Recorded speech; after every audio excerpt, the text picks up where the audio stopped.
बाळूमुळे ह्यांचा उपसा होत होता. आता त्याच्यात तुम्ही दुष्काळात 13 वागे. आता तुम्ही लाईट पण देत नाही आणि म्हणतात शेतीपंप. अरे पिकाशिवाय मग कसं जगेल शेतकरी? शेतीपंप नाही लावायचं प्लॅन नियोजन करायला पाहिजे. शेतकऱ्यांनी एखादा खूप घटला तर तुमचा माणूस येऊन त्रास देतो. चला सिटी मध्ये किती आहे धुकं बघा. सगळे मोल आता आम्हाला 100% आता हे माहिती आहे. हे जे आता आपण करतोय उद्या सकाळी ह्या सगळ्यांचे हुकं तपासले जाणार, मुद्दामून केलं जाणार.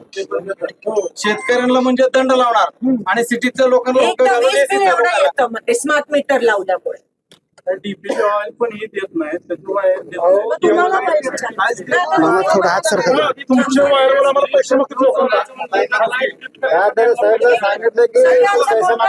कोणाला अजून बोलायचं सिंगल फेजची लाईट नाही. 15 दिवस ते अवकाळी बंद झाले.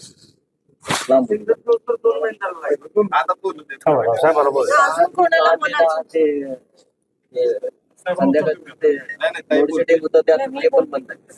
वीज द्यायची ग्रामीण भागात आणि पूर्ण महाराष्ट्राला वीज द्यायचं निर्णय झालेला आणि मग तो बदलून एक पत्रक काढलं काही दिवसापूर्वी आणि 8 ते 6 तास. तेव्हा पण शेतकऱ्यांनी बिचारे सहन केलं. ते 6 तासाचं 4 केलं तेव्हा पण आमच्या शेतकऱ्यांनी सहन केलं. किती सहनशीलतेचा अंत बघणार आहात?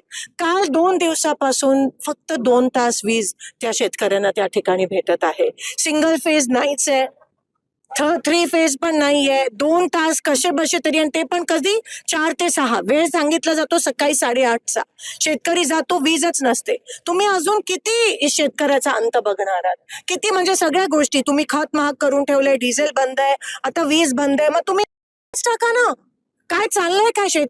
सरकारचं लक्षच नाहीये. शेतकरी त्रस्त आहे. काही दिवसापूर्वी पण आम्ही आंदोलन केलेलं वीज आणि डिझेलचं, त्याच्याकडे पण लक्ष नाही. आज सगळेजण या ठिकाणी मला 2 दिवस सगळेजण या ठिकाणी सांगतात, मी गावोगावी जाते की लाईटच टोटली बंद आहे. पिकं जळले तर शेतकऱ्याचं अस्तित्वच राहणार नाही त्या ठिकाणी आणि येऊन जाऊन शेतकऱ्यांवर सगळं ढकलतात. असं नाहीये की सोलापुरात ही परिस्थिती पहिल्यांदा उद्भवली आहे, आधी पण उद्भवलेली. मग सरकारने याचं नियोजन का नाही केलं? झोपलेलं का सरकार? नियोजन का नाही करायचं? दरवर्षी तेच.